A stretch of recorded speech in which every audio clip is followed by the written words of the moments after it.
supporting Ukraine from the United States to Europe, where the Europeans effectively pay us to provide weapons that we were previously providing.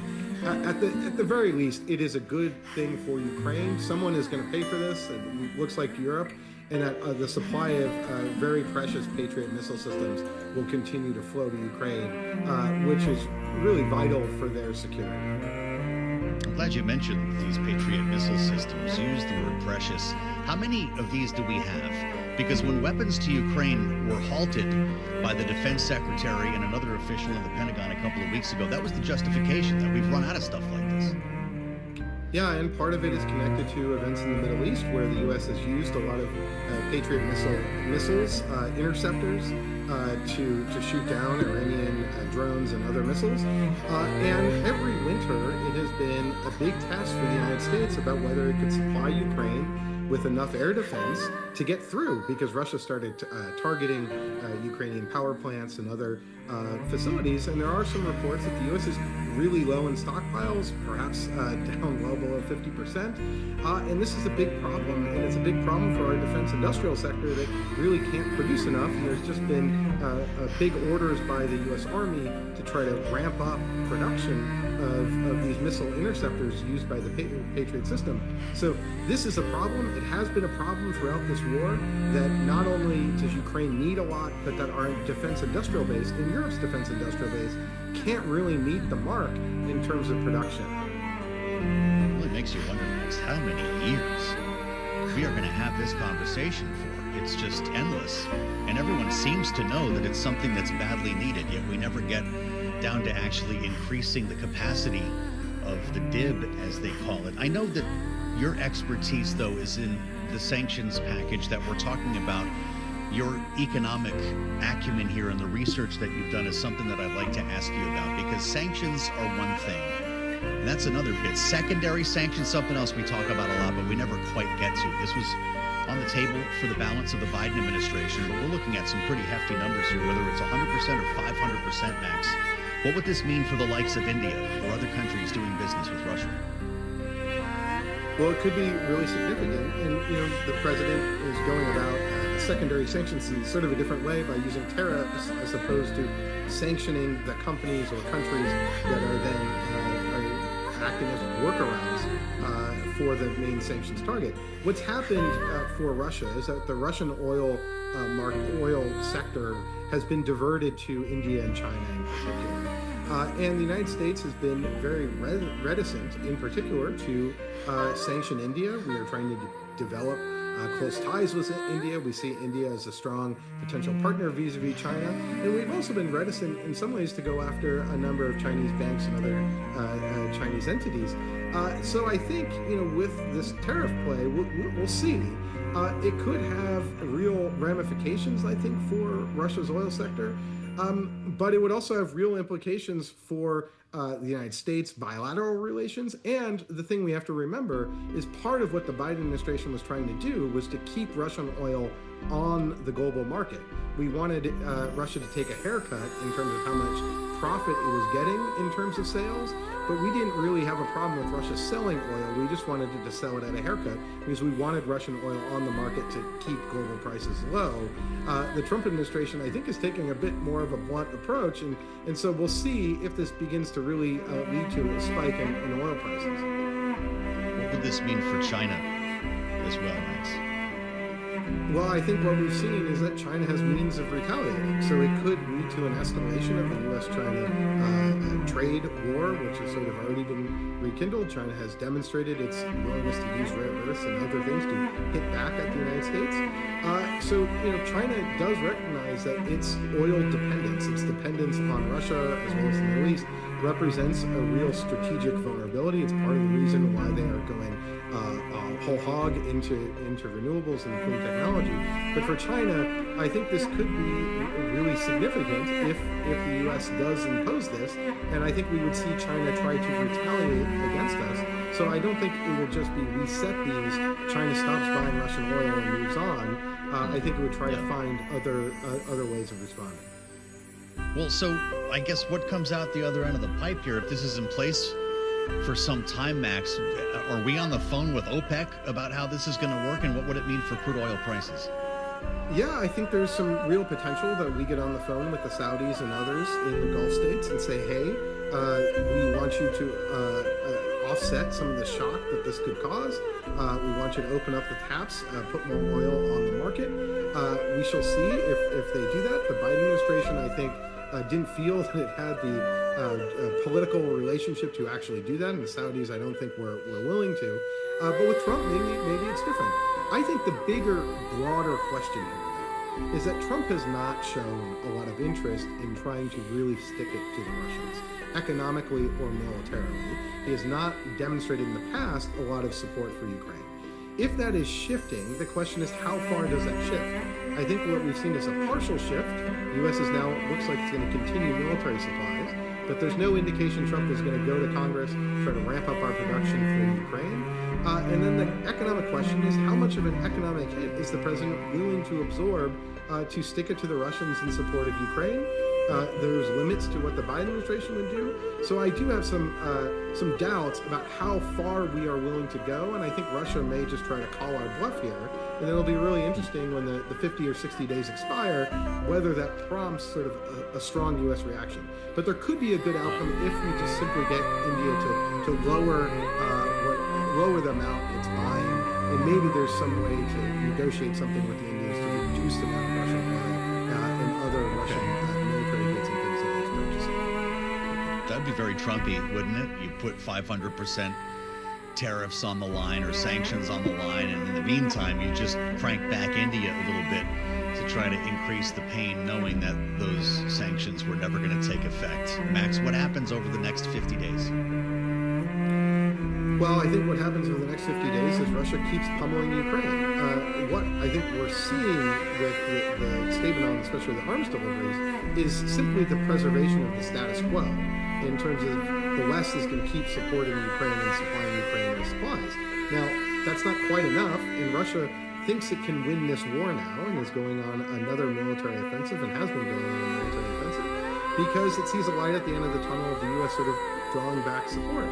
Now, what I hope happens in the next 50 days is that there's a ramp up on European efforts to support Ukraine militarily. I think that's happening.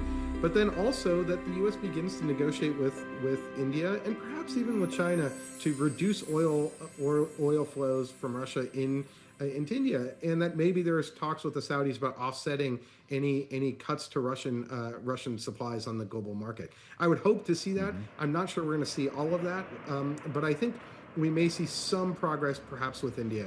That's at least my hope. There you have it. Remember this conversation in 50 days when this comes around. Max, it's great to see you. Thank you for the insights today. Max Bergman, CSIS. He's director of the Europe, Russia, and Eurasia program at the Center for Strategic and International Studies. Just a stable of smart people at CSIS who we tap on a regular basis here. Clarifying the remarks on tariffs versus sanctions here, Howard Lutnick, the Commerce Secretary, saying that it's economic sanctions. You can also make an economic penalty. If I catch you doing it, then you have to pay. You can do tariffs, you can do sanctions. Those are both tools in the toolbox. So I guess those are interchangeable now.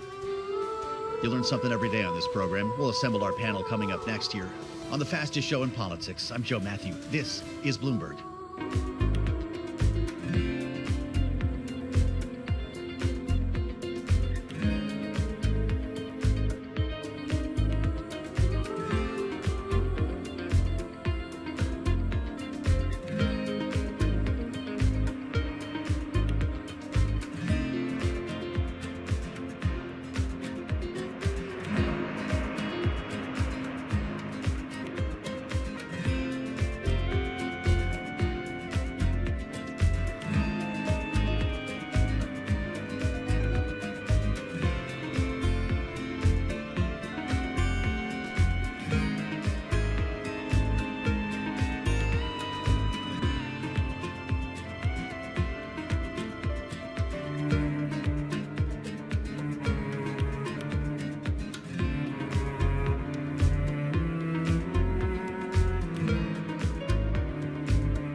12:40 on Wall Street. We do check markets all day long here at Bloomberg. Stocks are meandering ahead of big bank earnings tomorrow morning. Traders parsing Donald Trump's latest tariff threats sends stocks wavering ahead of results from the banks. Also, inflation data tomorrow morning.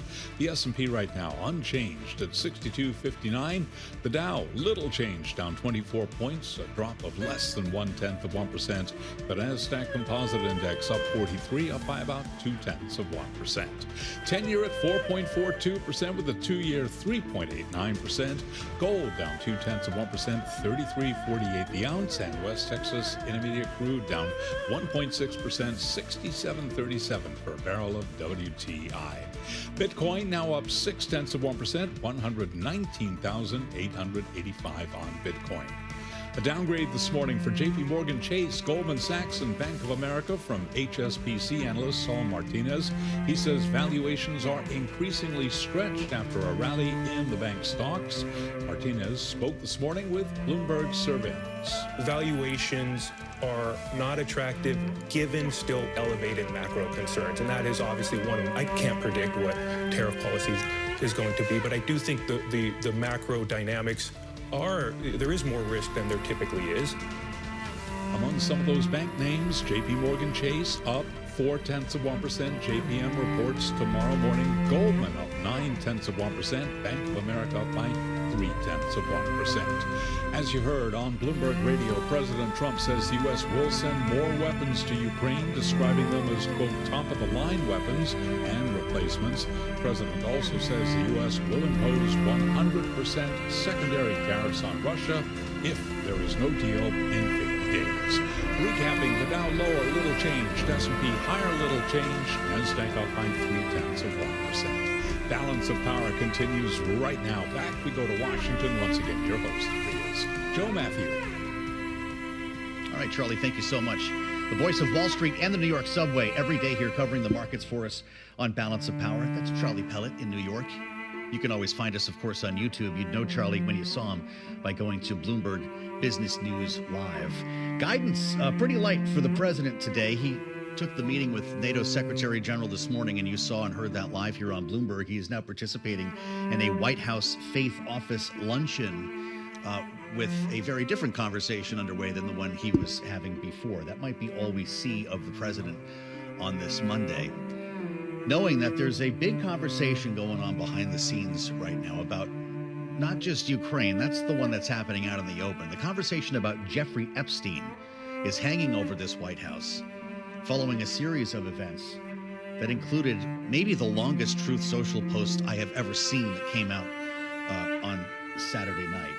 The president referring to his guys and gals, asking them to calm down over all of this. And it goes, of course, back to last week. There's the Truth post. What's going on with my boys? And in some cases, gals, he wrote. They're all going after Attorney General Pam Bondi, who is doing a fantastic job, he says. We're one team, MAGA, and I don't like what's happening. Well, what's happening here is the administration's decision, and the DOJ more specifically, to not release paperwork on Jeffrey Epstein, what people thought would be a client list that was discussed openly by now many members of the administration. Prior to that on the campaign trail, Kash Patel, right? Dan Bongino, the FBI guys, J.D. Vance, the vice president, they all said that list has got to come out. Well, it's not coming out.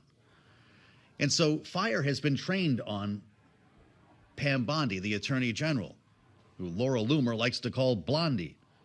And reportedly, Mr. Bongino stormed out of a meeting with on Friday and hasn't been back to work since. Now, this all goes back to an interview, or much of it, in this most recent chapter, to an interview that Bondi did on Fox News. Remember when she suggested that she had the list sitting on her desk? This was February 21. Listen. The DOJ may be releasing the list of Jeffrey Epstein's clients? Will that really happen? It's sitting on my desk right now to review. That's been a directive by President Trump. I'm reviewing that. I'm reviewing JFK files, MLK files. That's all in the process of being reviewed because that was done at the directive of the president. Shortly after that, the binders went out. Remember, to the so-called MAGA influencers. They stood in front of the White House, in front of the West Wing, on White House grounds, holding up the binders, which ended up containing nothing new. And so there's a big question right now about what's going on, if the list even exists, whether this leads to resignations or firings, as we discussed earlier this hour with Laura Davison. Otherwise, this is a tabloid story, and there are a lot of networks to do that. We're curious if this impacts the lineup in this administration and therefore policy in the end. And so we assemble our political panel for their take on it. Jeannie is with us. Jeannie Shanzano, Bloomberg Politics contributor, senior democracy fellow with the Center for the Study of the Presidency and Congress. And with me here in Washington, Brittany Martinez, Espina and Company founder, executive director, Principles First, our Republican strategist. Ladies, thank you so much for being here and welcome. Brittany, I don't know what you're thinking about this, because it seemed inevitable, if these folks were elected, that this would come out. Is this a case of knowing too much when you realize what's really in there, or does this list not exist? I love to be conspiratorial and say maybe. Who knows what that list looks like? But you can't make an absolute spectacle, bring influencers to the White House, why do we even have political influencers in the first don't know. place? It shouldn't be a thing. When did being a practitioner become bad? And someone who's an expert in the field. So they bring all these weird political MAGA influencers. They do a spectacle with the binders, and now they're like, oh, just kidding, nothing. I mean, this is embarrassing. This is something that the president ran on, and they shouldn't, if they didn't know for sure whether they would have something or not, which I think we all speculated they'd probably have a little bit of something, you shouldn't have been out there like that on it. It's bad. Well, the president went out of his way to shame the reporter who asked him about this in the cabinet meeting last week. Jeannie, what's your thought on this? Does somebody lose a job here? Bongino walked out of work. You're the deputy FBI director. You don't go to work on Friday. I don't believe he's been seen today. Or are we just talking about the wrong story? I'm trying to, and I'm asking you openly and honestly, our listeners and viewers can weigh in here too. Is this a story or not? It is a story, and there are so many facets to it. But one facet is that this is sort of like Donald Trump's Frankenstein. He and the people he has worked with for years have inflamed these conspiracy theories. That's how he rose to prominence from many perspectives.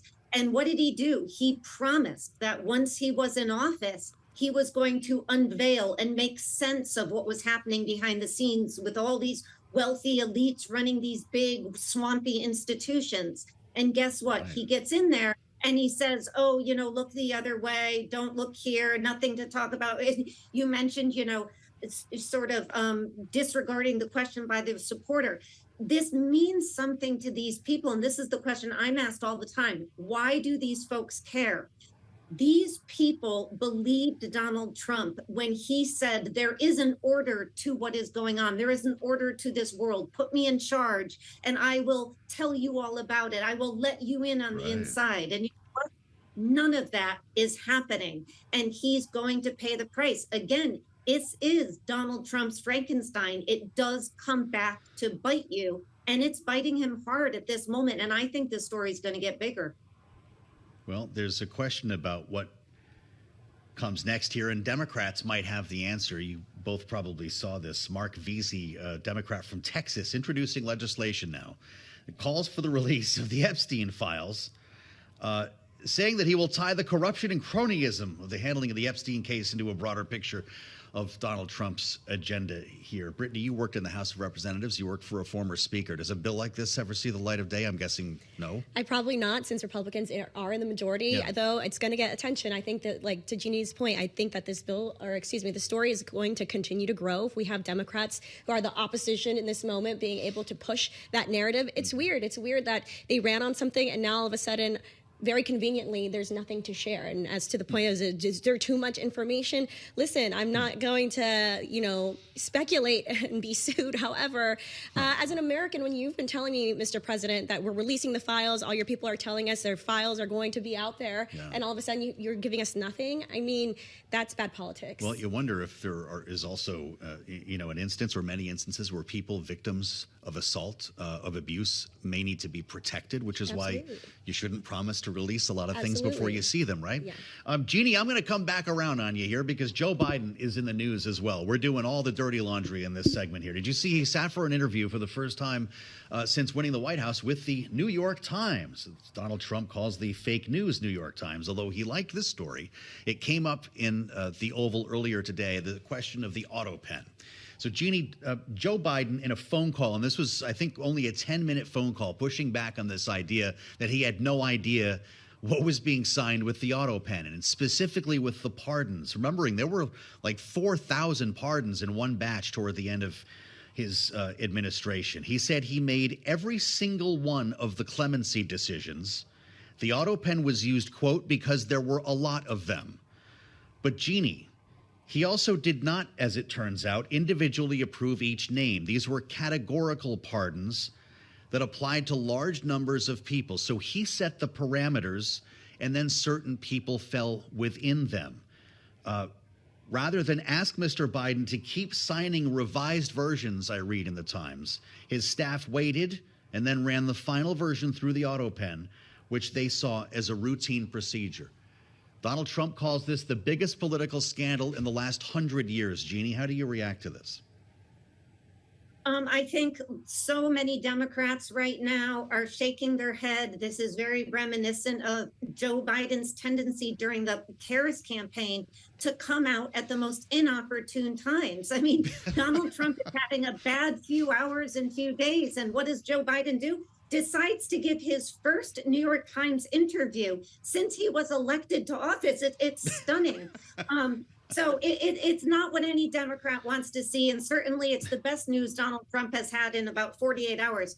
That said, I do think this is a potential problem for Joe Biden.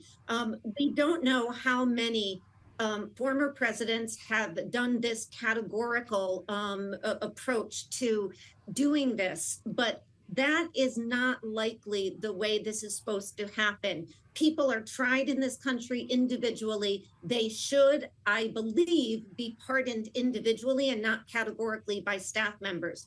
So whether, I don't believe it's the biggest scandal in 100 years by any estimation, but I do think this is something that we deserve clarity on. Has it been done in the past? And going forward, how should it be done? Because categorical pardons seem to me to be a violation of a power given by the framers that's critically important and should be exercised judiciously and properly.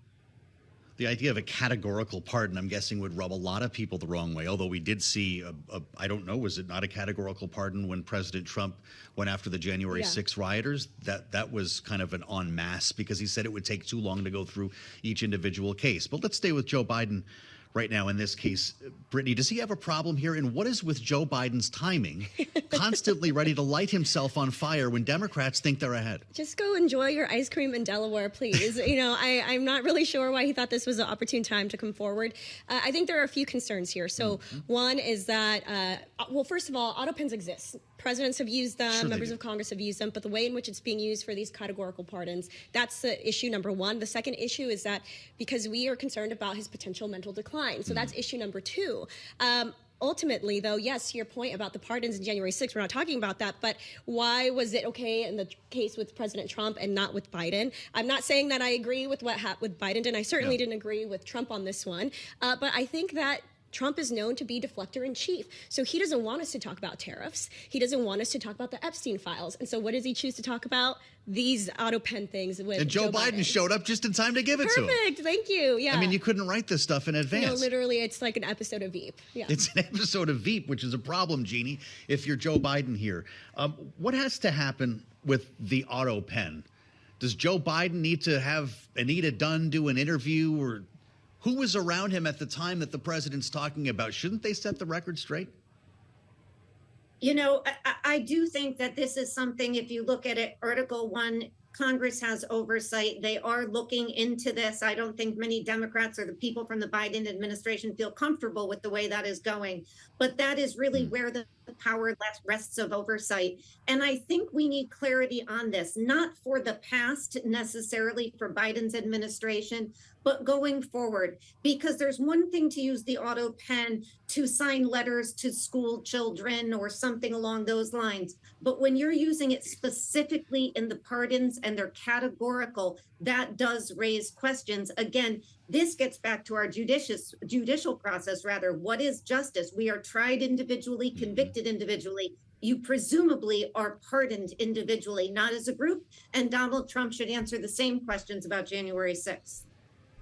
I'm guessing James Comer isn't going to get Joe Biden up before the I don't think so. Oversight Committee anytime soon. We've got a great panel here. Brittany Martinez and Jeannie Shanzano. They'll be back in our second hour as we welcome our global television audience to the conversation. We're going to talk about rescissions, which may be morphing before our eyes. This effort to claw back already approved funding, that's coming up next, right here on Bloomberg.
In a world of seismic change, will your business shape the future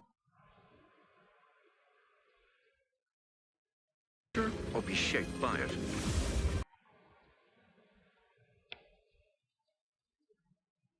How will we capture the imagination of tomorrow's consumers? Overcome operational constraints to focus on future growth, and unlock economic and social prosperity through environmental responsibility. With EY's full spectrum of services across sectors, we're all in to shape the future with confidence.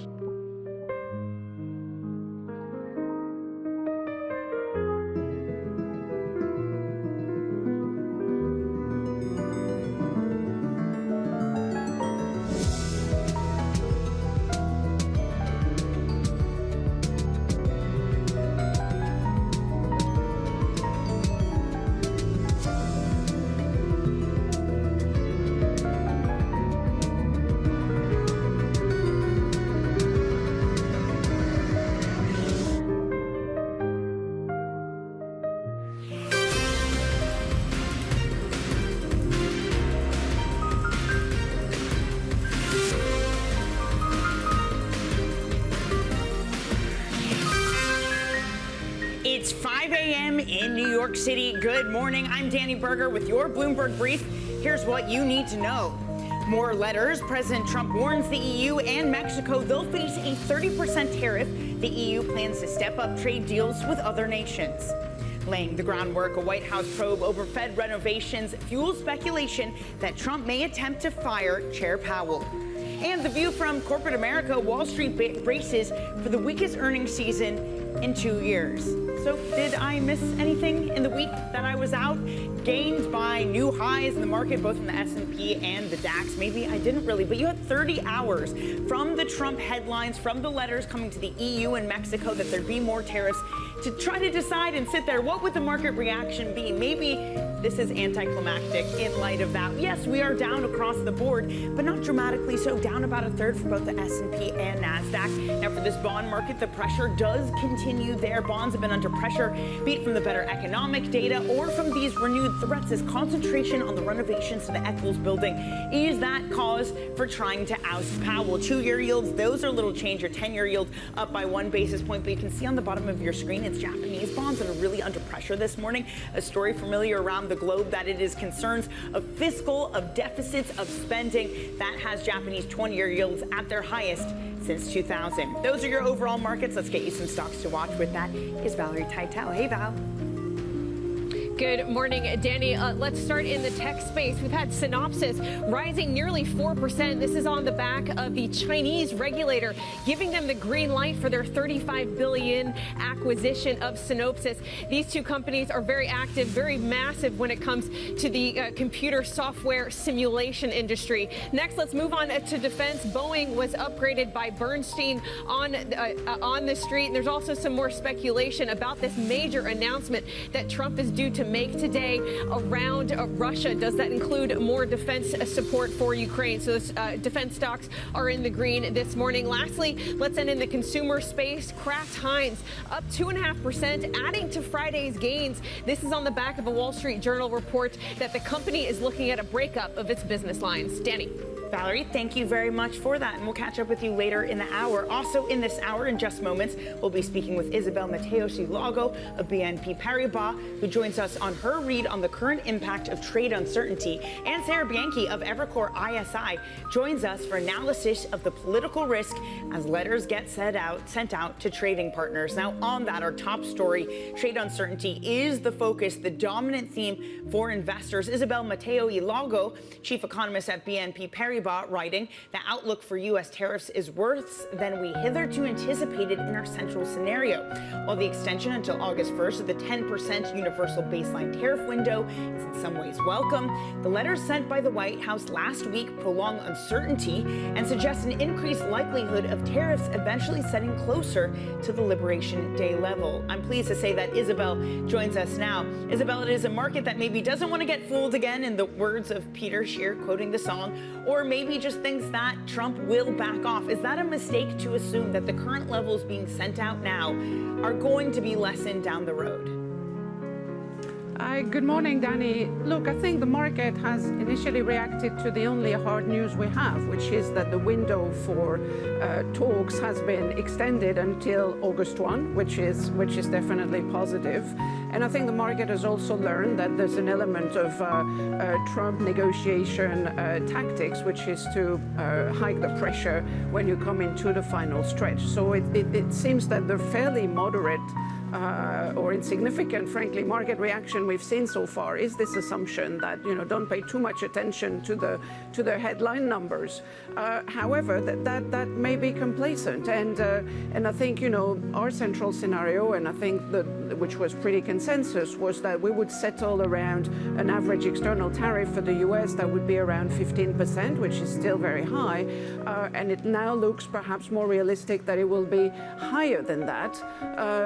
Quite simply because President Trump may have decided that markets can stomach this, and the U.S. economy needs the revenue. So I'm not sure markets have fully priced that in yet, and that will be important to see how much progress can be made in the next few weeks until August 1 to lower down these headline level tariffs. So if it is a president, Isabel, that's emboldened by a lack of market reaction, it goes further than that. It's also a lack of anything showing up in the economic data, which also has been supporting the markets. At what point does that change if we do settle around a tariff level that's above 15%, or even if we just get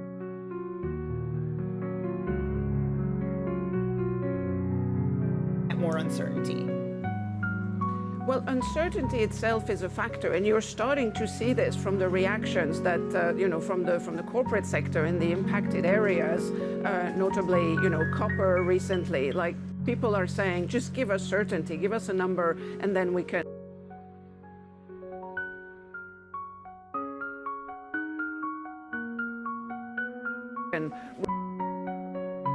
adjust, and that unfortunately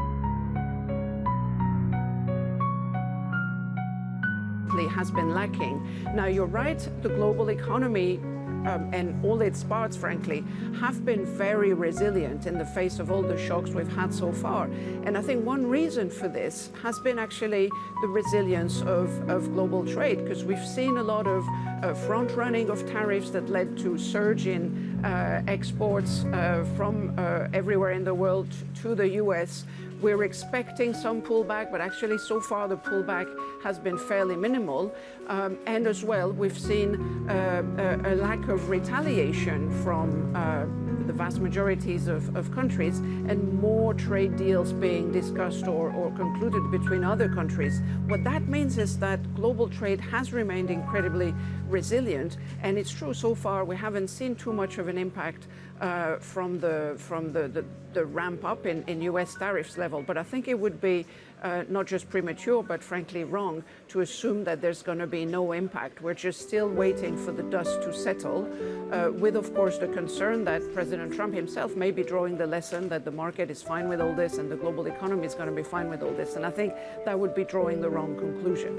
Isabel, what does that mean for your assumption tomorrow when we get CPI data? Will any of the creep of tariff-related inflation show up? We should begin to see some of that tariff pressure show up. It hasn't so far, but there were a few reasons for this. The main one probably being the large inventory level, which could take, frankly, all the way until the end of August to clear out, judging from inventory to sales ratios currently.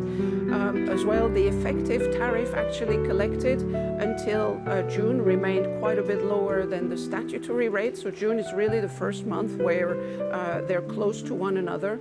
And companies generally, while signaling in surveys that they fully intend to pass on additional costs from tariffs, have had reasons to be patient while waiting for clarity about the final level of the tariffs.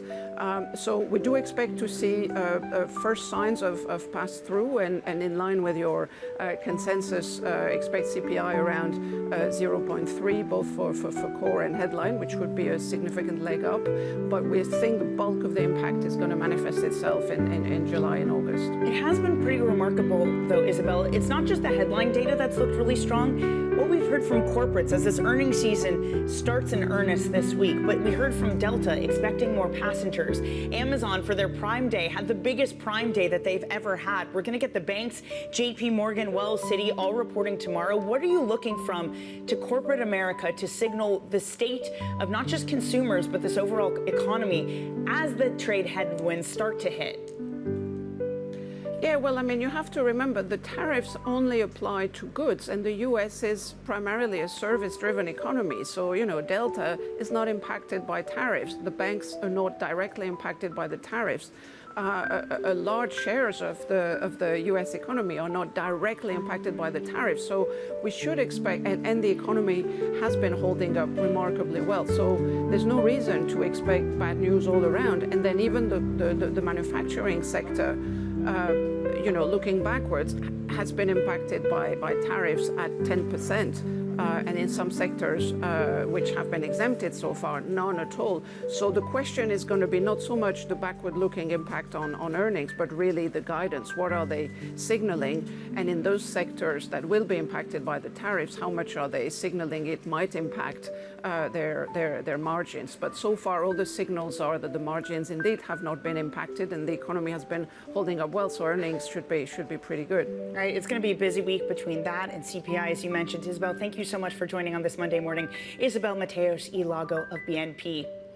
Now let's get you some other top stories that are trending on the terminal this morning. Bitcoin has hit another record, topping $120,000 for the first time. Progress on crucial crypto legislation is adding fuel to that rally. The House will debate and possibly vote on legislation this week. President Trump and his allies have seized on a new way to criticize Fed Chair Powell, the renovation of the Fed headquarters.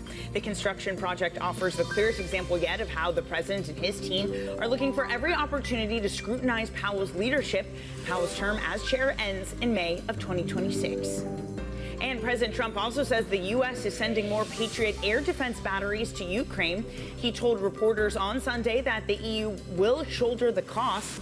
The remarks are likely to set the scene for what the president described would be his, quote, major statement on the war in Ukraine sometime today. Coming up, countries jostled to cut a deal with Trump. We're going to bring you the latest trade update up next on your Bloomberg Brief.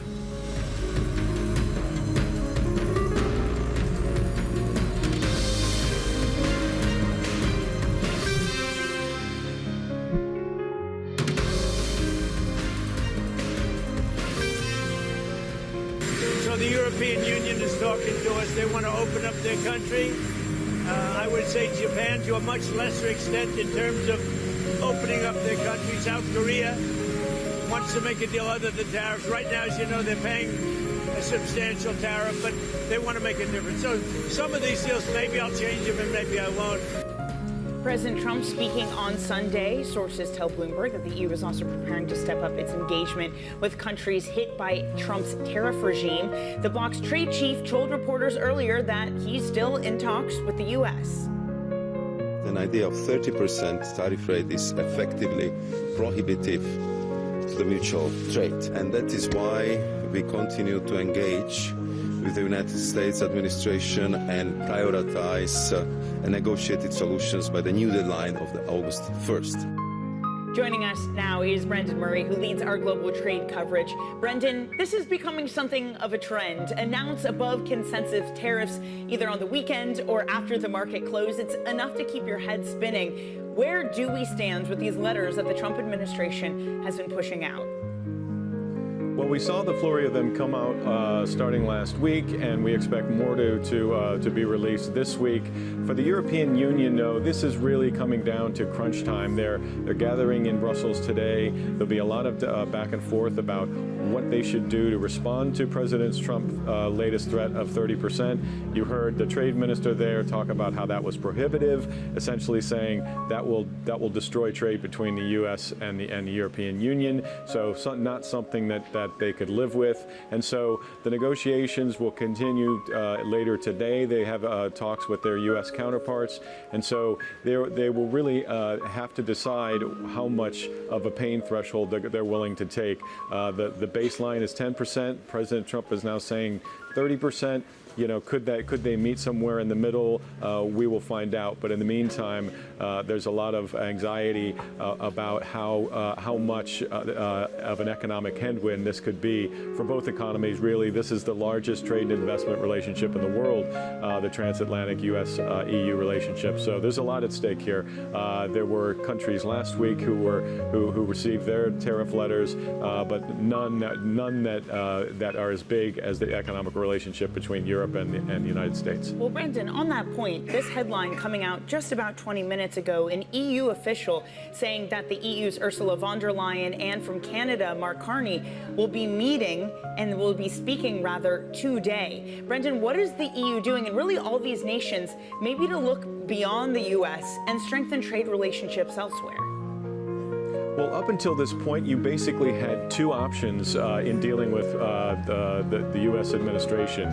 You negotiate them, and you negotiate a deal that does not benefit you, or you retaliate. And almost none of the countries that President Trump has targeted are retaliating. So they've been all of these discussions that have pretty much gone nowhere. We don't have barely any deals signed by the previous deadline or now the new August 1st deadline. And so what countries we're likely to see are they're going to start talking to each other about, can we coordinate a response here? We can't win the one-on-one fight with the U.S. economy because we're so reliant on it. So maybe, and we'll have to figure out what the details are of this von der Leyen-Carney conversation, but perhaps we might begin to see countries start saying, you know what, if we do this together, we might have better success. Will be interesting to see how that goes. Brendan, thank you so much for your coverage. That is Bloomberg's Brendan Murray. Now, in the meantime, China's export growth accelerated for the first time since March as factories rode out the tariff roller coaster. Exports in June were up 5.8%, while imports rose 1.1%. Both figures beating estimates. Let's get more with Bloomberg China economy editor Alan Wong. Alan, what does the data tell us about how China has been dealing with the latest tariff headwinds from the U.S.? China's data is telling us that China's export machine is humming along rather nicely despite all the tariffs and the trade war that is still continuing. Don't forget that despite the trade truce, we're still looking at tariffs as high as 45 or more on Chinese products entering the United States. And that's not counting certain tariffs that apply to different products and materials. And so the number is telling us that China has managed to find markets to sell its wares, even though exports to the U.S. in June fell more than 10%. And the previous month, when 145% tariffs were in place, the fall in exports to the U.S. was even more severe. And being able to find new markets for Chinese exports is important, also because domestically China has an overcapacity issue. So if manufacturers could find new customers outside the U.S., then China's export machine is in safe hands. But there are lots of uncertainty with tariffs, which we have discussed extensively, including how the coming negotiation between China and the U.S. and a potential summit between President Xi and President Trump will pan out, because those will decide whether the two countries can have a lasting trade agreement that can ensure at whatever level of tariffs that trade can remain flowing between the two biggest economies. Alan, another concentration of Trump's tariffs had been Southeast Asian nations, and we're still getting the details worked out there. Vietnam had been surprised by a 20% tariff placed on them. But if a lot of these exports, it seems, are going to Southeast Asian nations, what does that suggest about how various operators are getting around the China tariffs? Will we continue to see a fueling of goods there that still make its way to the U.S.? Yeah, it's worth noting that in June, China's exports to Southeast Asian countries, to ASEAN countries, jumped more than it did the previous month, which meant that a lot of the goods that China is selling globally now goes to Southeast Asia, but we don't know if those products are meant to be consumed by those countries. In fact, there's a very good chance that those products or parts are assembled there and then shipped along to other countries, such as the United States. And what it's going to be very interesting is to see, with all the letters that Trump is sending to different countries, whether he can manage to convince other countries to curb Chinese transshipment, however that's defined, and to use higher tariff rates on those transshipments to deter such practice. And that will have a major effect on China's export and by extension, its economic outlook. Yeah, a lot of confusion as to exactly how that will take form. Alan, thank you so much. Bloomberg's Alan Wong. Now a quick check on currencies this morning. And likewise, you aren't seeing much reaction across markets into what was announced over the weekend, a new 30% tariff rate with an August 1st deadline for both the EU and Mexico. Little change for your dollar, your euro, and your yuan. Coming up, former President Biden calls President Trump and other Republicans, quote, liars when it comes to some of his clemencies. We're going to have the details for you next and your front pages. This is Bloomberg.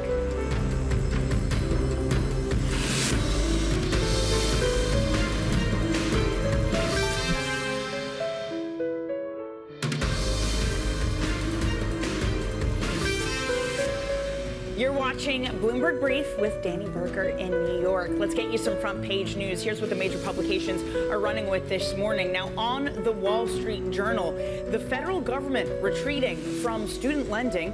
President Trump's tax and spending law includes new restrictions on how much students can borrow and how they repay.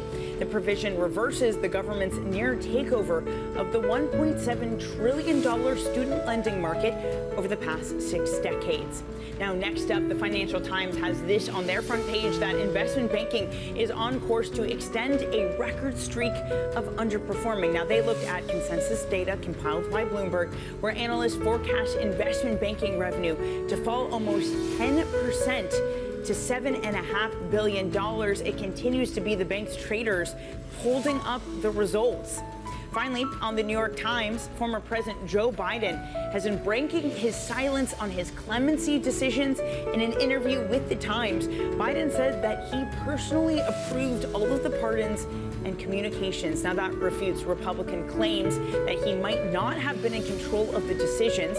Biden said that he had directed his staff to use the auto pen because he, quote, had granted clemency to so many people. Now, elsewhere in D.C., it is so-called Crypto Week. Will we get more legislation that helps solidify the more mainstream use of crypto? The market seems to like that. Higher by 2.5% for Bitcoin. It goes record after record. We are above $122,000 this morning, leading some to say maybe crypto is a hedge as the rest of risk assets are weaker this morning. But can you trust that with it being dominated by news in D.C.? Also want to show you what JGBs are doing this morning. 20-year yields suffering, higher by 10 basis points, trading at the highest since 2000 as concerns over growing debt and potentially more spending from Japan, a story we've heard elsewhere in the world. Now, coming up, Sarah Bianchi of Evercore ISI will join us on the latest on trade and President Trump's criticism of Fed Chair Powell. All of that coming up next. Stay with your Bloomberg Brief.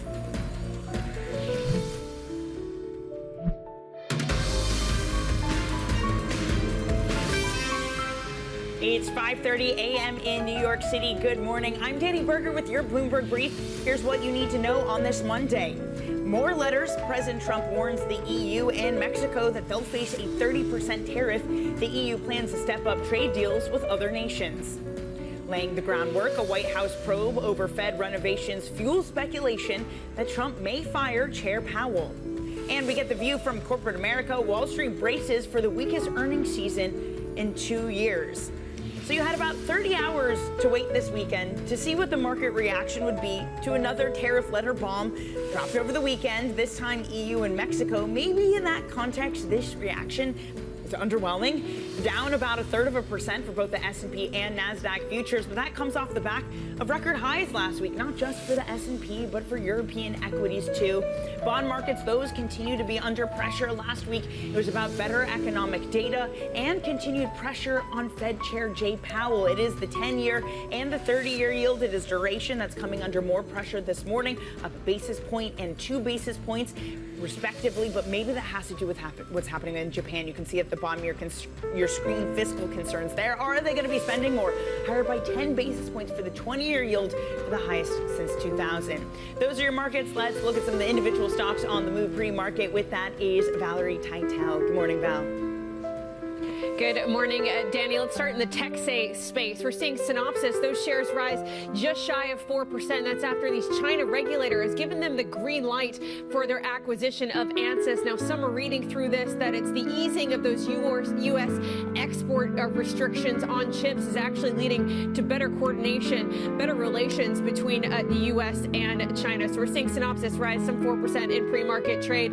Let's move on to defense. We're also seeing some positive stocks in the green when it comes to defense. One of those is Boeing, up near 2%. They had an upgrade by the street, but there's also some speculation that this big Trump announcement later tonight could entail more defense spending, at least when it comes to Ukraine. Lastly, let's end in the consumer specter. We're seeing Kraft Heinz rise yet again this morning, up over 2%. This is after a Wall Street Journal report that the company is eyeing a breakup of some of its key businesses. Danny. Valerie, thank you very much for those updates. Valerie Teitel.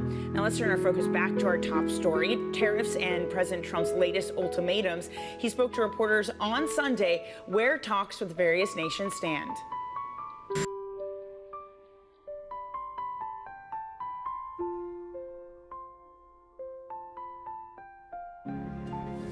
In a world of seismic change, will your business shape the future or be shaped by it? How will we capture the imagination of tomorrow's consumers? Overcome operational constraints to focus on future growth and unlock economic and social prosperity through environmental responsibility. With EY's full spectrum of services across sectors, we're all in to shape the future with confidence. So the European Union is talking to us. They want to open up their country.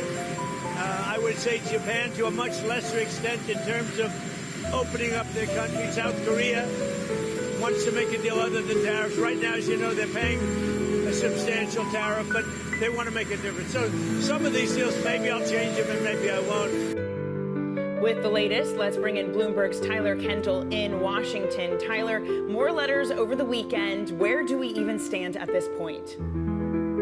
Yeah, hey, Danny, good morning. More letters. Now we're up to about 24 letters that the administration has sent to trading partners. Many of them have to do with the so-called reciprocal tariffs, but now we can add Canada and Mexico to the list as well. Of course, those negotiations had been on a totally separate track, but they are still now being tariffed and faced with that August 1st deadline to make a deal. Importantly, we did hear from the EU's chief trade negotiator earlier this morning, who did say that he will speak with his U.S. counterparts as this 30% tariff letter from over the weekend really does dampen what was seen as relative progress for the trading bloc, which had moved up in line essentially to strike a deal with the United States after what had been previous frustration by this White House. Now, if you ask the administration, they would say that 30% is lower than the 50% tariff that the EU was facing. But of course, it is still a very high barrier. And you had the German Chancellor Merz over the weekend, for example, saying that 30% would hurt the German economy, the largest economy in the EU, to its core. Now, people familiar do tell Bloomberg News that EU negotiators are focusing in on those sector-specific tariffs, particularly when it comes to autos. These are those tariffs, as you well know, Danny, that were enacted under Section 232 on the basis of national security concerns. They weren't originally intended to be part of these negotiations, but they have made their way into the conversation in a really meaningful way for multiple trading partners beyond the EU. You also had President Trump mention there Japan. We know that autos for Japan is also a major sticking point. Tyler, also over the weekend, the other development was more pressure, it would seem, on Fed Chair Powell. The NEC director, Kevin Hassett, spoke to ABC over the weekend on this point and whether the White House would explore firing Jay Powell. Here's what he had to say. Yes or no answer. Does the president, in your view, have the authority to fire the Fed chair? That's a thing that's being looked into, but certainly if there's cause. Tyler, they're looking at it. What kind of pressure is the Fed chair under right now? Right. I mean, an enormous pressure, Danny, and the administration really does appear to be coalescing around a different sort of argument here when it comes to applying that pressure. You've heard President Trump elevate this accusation that really started with his head of the Federal Housing Finance Agency, Bill Pulte, who is accusing Powell without evidence that he misled members of Congress when it came to his testimony about some recent renovations at the Federal Reserve. Now, we should say that Powell has maintained that those renovations were not extravagant, but you still have President Trump saying that if true, that could lead to his firing. And other administration officials, including the OMB director Russ Vought, as well as NEC director Kevin Hassett there, have also started adding to this criticism. Now, Bloomberg News did pull some of the Fed budget documents, which does show that cost estimates for the project did rise to $2.5 billion this year, compared with $1.9 billion that was originally projected in 2023. But the Fed has said that they have been in compliance and that they will comply with the information that the administration is seeking moving forward here. Danny, it really is just the latest argument that we're hearing beyond that they want the Fed to cut rates. Another one I'll put on your radar, of course, is that the administration has really also coalesced around this idea that higher interest rates are hurting the cost that the U.S. government has to pay when it comes to servicing its debt. Tyler, thank you very much for that. That is Bloomberg's Tyler Kendall. Now, Sarah Bianchi, Evercore ISI Senior Managing Director and Chief Strategist of International Political Affairs and Public Policy, does see that trade risk growing. She writes, quote, "Our top-line view remains that markets should not dismiss Trump's latest statements and that the next actual moves on tariffs are likely to be up." I'm pleased to say that Sarah joins us now. She also served as a deputy U.S. trade representative from 2021 to 24. Sarah, great to see you this morning. So as we sort through the letters and threats, how do you view as to what actually sticks and what gets lessened? Well, certainly a lot of this is not going to stick. I think the administration is frustrated with the pace of the deals. As you all have mentioned, I think the sectoral tariffs, autos, other things are proving to be a real sticking point for a lot of these countries. And these deals aren't getting across the finish line. I think for those of us who've done trade negotiations and know how difficult they can be, this doesn't come as a huge surprise. But even we're hearing some of the deals that have been inked, like Vietnam, may not really have true alignment. So I think there's frustration. But our point is, even if some of these ones come off, if the EU, Canada, all these ones get resolved, still we're seeing a higher direction. The Vietnam tariff coming in at 20, the copper tariffs from last week, we assume others. And so we're already at 15% weighted average. And again, we think the next arrow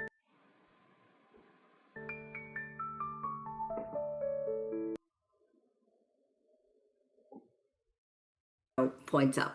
But what even serves as a circuit breaker, Sarah, at this point to lessen some of those tariff levels? If it's a market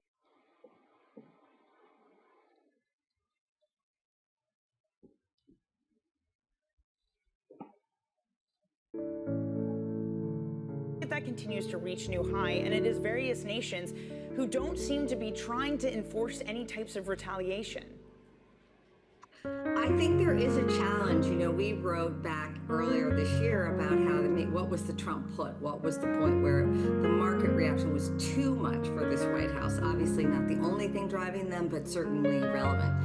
Now I'm almost wondering if there's a Trump call, if he's going to keep escalating because the markets are not responding really. And I guess they don't believe he's going to put all these into place. Now, nor do we, but again, these are really elevated tariff rates, nothing our country has seen. And so that's really the challenge. I assume the administration will try to get some resolution in the next few weeks with some of these countries. But again, there's really challenging political sticking points. They're not as easy as you think. Well, on that point, Sarah, we even heard literally hours after Trump announced the letter going to the EU that there was according to sources speaking to various outlets, that EU officials viewed this as just a negotiating tactic, the 30% from August 1st. If everyone, including markets, including trading partners, thinks that Trump is bluffing, just how many concessions are they willing to give this administration? It's a real challenge, you know, it is a real challenge. I do think these countries are negotiating in good faith. There's no question it is better to get all of this resolved if you can. But at the same time, when it comes to sticky things, again, like Japan and autos, they're not going to give just because of this bluster. They have real political considerations at home, and they can't just move on all of this. And right now we're seeing the administration being particularly tough on these sectoral negotiations. And I think that is what is gumming up some of these deals. In an overall view, Sarah, what Trump campaigned on was something that looked like 10% tariffs for everybody and then something higher for adversaries like China. Instead, we've seen some of the various trading partners have similar levels of tariffs to China, where it seems that more negotiations are happening with the Chinese. How much of a shift does this represent? And to what end? What do you see as the purpose of playing hardball with these countries, with blocs like the EU? You're right. This is far more than he did talk about in the campaign. This administration has been very, very aggressive coming out of the gate. I think they came out, the problem for them is they came out too aggressive and then they pivoted back. And now everyone is confused and it's a little bit hard to say where the bottom line is. I think most people who look at this think that perhaps a fight like this with the EU is a distraction from some of the real concerns about China. But this president solves for a lot on trade. He worries about the trade deficit. He worries about fairness. So he's willing to play ball, and especially when he's not seeing at this point the impact from the economy and the impact on the markets. Remember, this is a president who's coming off some pretty big wins on foreign policy and legislation, so he thinks he's got some room here to gamble a bit. Does that mean, Sarah, that the logical conclusion of this is just tariffs lessened once you start to actually see economic impact? You start to see the white of the eyes of what eventually may happen from higher tariff levels? It's interesting. Right now, we aren't seeing some of the impacts in the economy, and even some of the impacts in terms of tariff revenue is not matching the rate. So there's definitely some stuff going on with the data that people are watching, but I think it's premature to conclude that going from a 2.5% tariff rate weighted average to 15 or higher is not going to have some economic impact. I do think the administration would like to ink some of these deals before some of that data comes through, but they're having trouble. Even the ones that were supposed to be easier have become much more complicated. To that point, Sarah, again, you as someone who's been very experienced with working on various trade deals, August 1st, a new deadline for a lot of these countries. What is your expectations on whether more deals can be inked or whether we see more can kicking as we head into the next month? Oh, I think we're going to see both. Look, they've got to get somebody over the finish line here, or this is, becoming a little bit, we're just kind of playing the same game. So I assume in the month of July, they will get somebody over the finish line. Again, these are really still pretty high level, even the deals we're talking about. Even the UK deal, it's not really what we call a trade deal.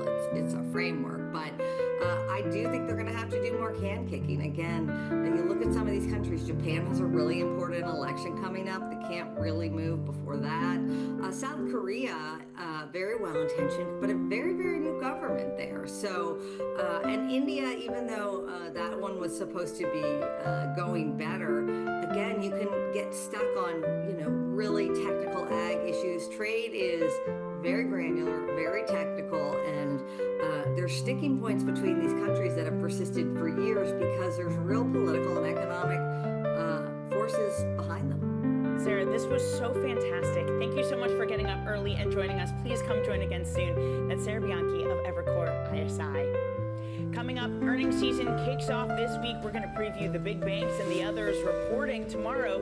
And your week ahead, that's coming up next. Your Bloomberg Brief.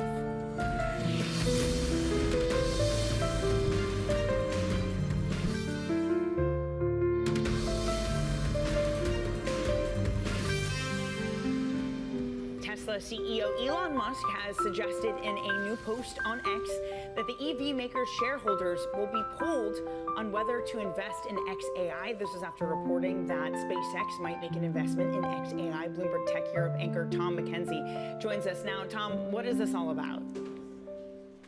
Yeah, Danny, as you say, Elon Musk getting onto X, the platform, and saying, and responding to a post saying, look, we could put this to shareholders, to a poll for shareholders at Tesla as to whether or not they want to invest in XAI, which of course is the company behind the chatbot Grok. He said that he's made it pretty clear as well in the past he would like that to happen, but he says it's not up to him, it's up to the board, it's up to shareholders, and that they are looking to put that poll to them. So we'll see if indeed that comes through and what it would mean. As you say, on the back of reporting from Wall Street Journal that SpaceX, another of course of Elon Musk's companies, could be looking to put $2 billion into XAI. We know that XAI is raising and looking to raise money at a pretty rapid clip as they put out new models and new chatbots with a valuation potentially, according to Bloomberg reporting, of around $200 billion. But it's a reminder of just how interconnected these parts of the businesses overseen by Elon Musk are now gradually becoming. It wasn't that long ago, Tom, that it was Musk who was threatening to leave just for his AI startup if there weren't various pay packages enact. Just how closely is XAI connected to the other companies? How important is it for shareholders that there is some sort of integration, that this isn't a Musk who, already distracted, is whisked away by XAI? Yeah, and I'm thinking of the note that Dan Ives of Wedbush put out last week, of course, saying that the board and the team, the shareholders, key shareholders at Tesla, should put in place a new incentive package to make sure that Musk is focused on the business and autonomy and robo-taxis and XAI and less focused on politics and setting up that new US political party, of course. In terms of how enmeshed these companies are already, we'll see if SpaceX invests in XAI. You had XAI, of course, that was set up, then merged with X, the social media platform. That has happened. That's now a holding company. You have XAI is a customer of Tesla, so buying their utility storage companies, that's a linkage there. And you do have investors and analysts saying that it would be a good idea if Tesla did get closer, did invest in XAI, particularly along the autonomous push. You have the likes of Gene Munster, for example, saying if Tesla truly wants to be autonomous, then this really makes sense in terms of getting closer ties, closer financial links between XAI and Tesla. Musk has already said that XAI will be used and the Grok chatbot will be used in Tesla vehicles going forward. And you're right, many investors, given the plummeting sales of Tesla, particularly here in Europe, countries like Germany and France, they want to see that connectivity between XAI with the AI capabilities then embedded in future Tesla cars. Tom, thank you so much for that. That is Bloomberg Tech Europe anchor Tom McKenzie. Elsewhere, U.S. equities have swung back up from April lows to fresh highs. Now the market optimism faces a new test. Corporate America will be releasing second quarter earnings. It unofficially kicks off with Wall Street banks reporting tomorrow. For more, Bloomberg senior strategist for equities, Neil Campling, joins us now. Neil, it is a market that's continued to go higher, but you have had some of the big bank CEOs like Jamie Dimon warn of complacency. What's the view from corporate America, from the banking sector, likely to be this week? I think the main thing for the banking sector this week will be a combination of fairly solid earnings, given that you have net interest income should be positive for big banks, and also the trading volumes as well, given the volatility that we've had in the equity markets during the quarter, offsetting some of that obviously will be investment banking revenues for many expected to be lower. Such a Bank of America did CEO came out recently and cautioned on that, given some of the uncertainty in the markets. I think one of the most important things, Danny, is going to be key to hear from the CEOs in terms of their outlook, what they're hearing from clients, and just the general trend in terms of what the backdrop is for the economy going forward. So there'll be a barometer, I think, of test in terms of the message from the companies will be as important as the earnings itself. Even though there are so many unknowns, Neil, just how much of a tailwind are some of these corporates going to get by the fact you have seen the dollar weaken in reaction to the policy coming out of Washington, D.C.? Yeah, absolutely. I think the dollar weakness, which has been in focus this year, should certainly provide a decent tailwind for many of the international and big corporations of America, which is something that's a reverse that we've seen in recent years. So certainly that should be a benefit. As we get into earnings, clearly there'll be some impact from tariffs that we didn't have in Q1 earnings season. However, we're still in that kind of wait and see approach for many of the corporations to know exactly what the impacts will be from a variety of the tariffs that are still uncertain at this stage. So I do wonder whether we'll get a continuation of what we had after Q1, which was basically that companies were effectively sort of deferring on what the impacts will be, because there is that uncertainty. But against that, we also have some pretty low expectations for actual profit growth for this quarter. I think from the Bloomberg intelligence data, less than 3% of earnings growth is expected for Q2, the lowest number since Q2 of 2023. A low bar. We'll see if they can beat it. Neil, thank you very much for joining us. Bloomberg's Neil Campling. Coming up, we're going to set you up for your big week ahead, including those earnings and a whole lot of data. You're watching Bloomberg Brief.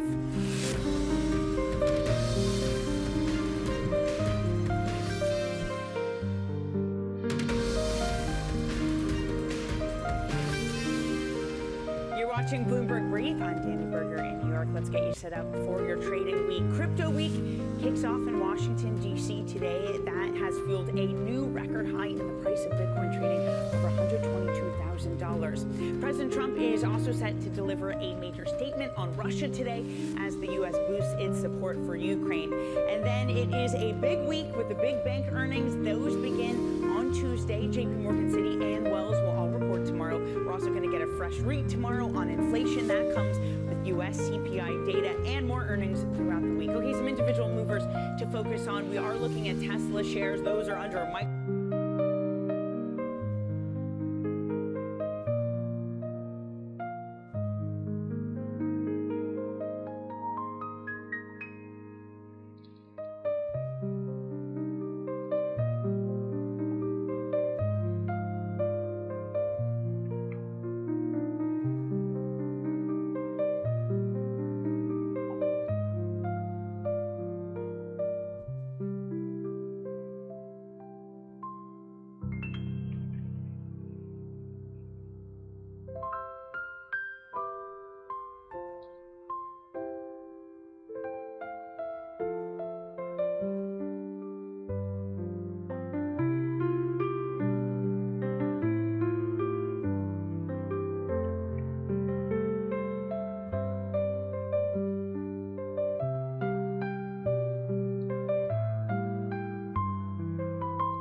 This forms part of the income you get from a covered call ETF.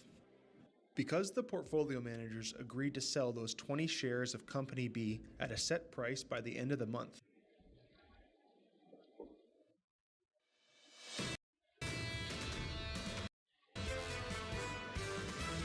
investors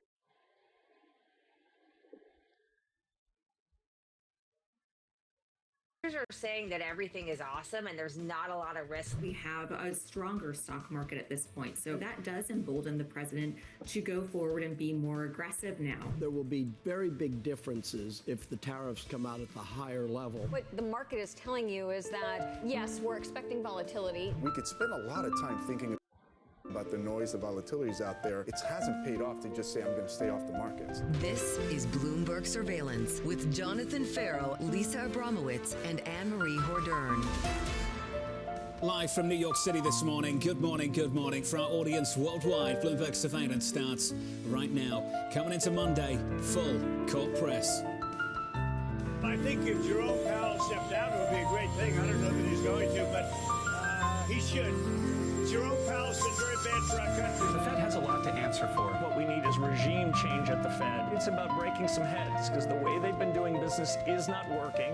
Fed Chair Jay Powell facing pressure from all sides in Washington, D.C.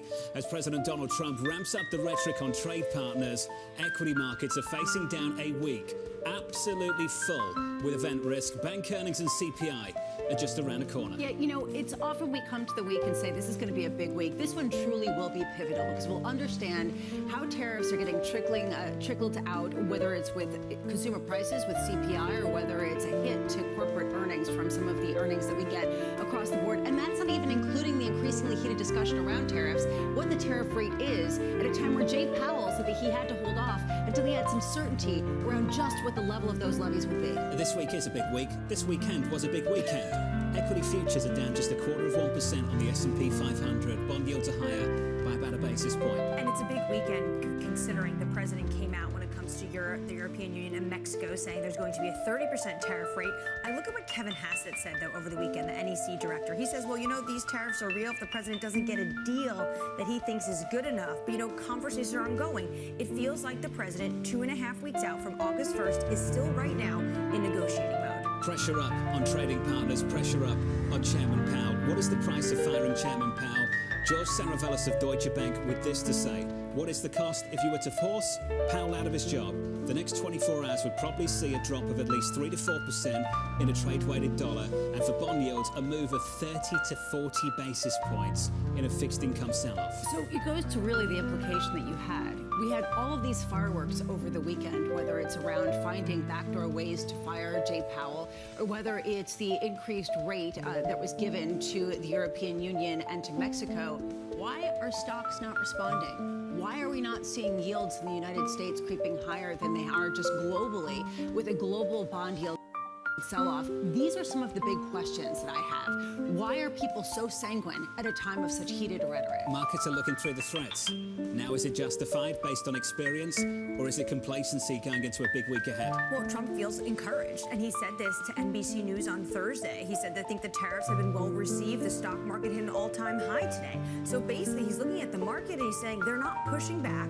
We saw him reverse course when the markets pushed back. They haven't yet, so he feels almost emboldened. And when it comes to Jay Powell, they're going after what the Fed is doing in terms of refurbishments, and they're calling it Versailles. This has been going on for a number of weeks now. But I think the real issue this administration has right now is that when you repeatedly hear from Jay Powell about whether or not he'll stay on after his chairmanship is ended through 2028, he doesn't give an answer. And I think that bothers is that? Lots of drama over the weekend, no drama whatsoever this morning. Equity futures down by about 0.25% on the S&P 500. Coming up this hour, we'll catch up with Peter Chair of Economy as President Trump escalates tariff threats. We'll speak to the former senior White House trade advisor Kellyanne Shaw on the EU's response, and Leo Feller of Numerator as investors await key inflation data. We begin this hour with our top story. President Trump threatening 30% tariffs on the EU and Mexico. Our team coverage starts right now with Bloomberg's Brenda Murray from London, Tyler Kendall in Washington, D.C. Tyler Kendall, what is the latest on the trade front?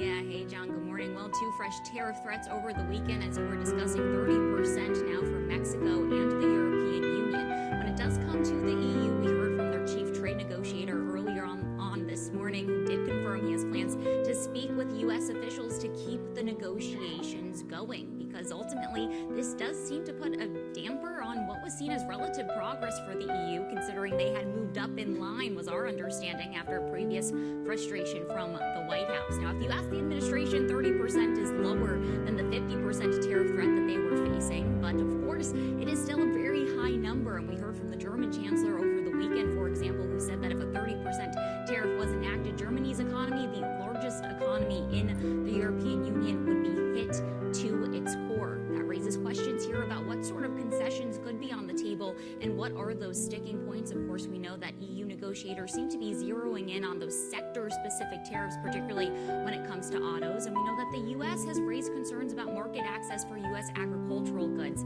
John, there is, of course, a range of issues here, particularly when it comes to the EU, but I'm going to put another quick one, another aspect to watch out for on your radar, which is how the administration often talks about defense spending coming into these discussions. We heard from President Trump yesterday saying that the U.S. is preparing to send a Patriot missile battery, perhaps multiple. He said they haven't decided on a number, to Ukraine. We could get that announcement later today. But when asked who is going to pay for it, his answer was Europe. Europe in focus, Brenda Murray. Let's sit on Europe. The response so far, cool, calm, collected, and the prospect of coordination between the European Union and other countries. What are we learning about that this morning? Yeah, essentially, up until now, you had two options.